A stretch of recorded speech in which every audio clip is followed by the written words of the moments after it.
Na wie luister jy op hierdie oomblik in jou lewe? Luister jy na die stem of hierdie gees van vrees? Hierdie gees wat vrees by jou inboesem?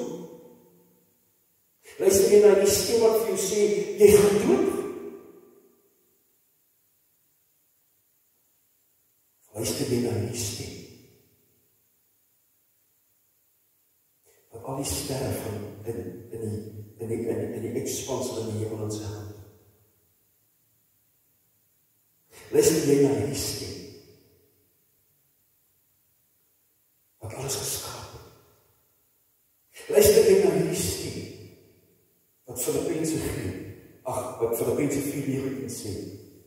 Hy sê dan, hy is die God wat in elke behoefte ryk om jou sal voorsien. Luister jy na die stem? Luister jy na die stem van hom wat op die water geloop? Luister jy na die stem van hom wat Lazarus opgewek het in die dood? Luister jy na die stem wat Jairus se dogter opgewek het?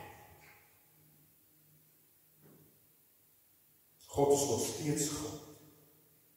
En sy kerk is nog steeds sy kerk.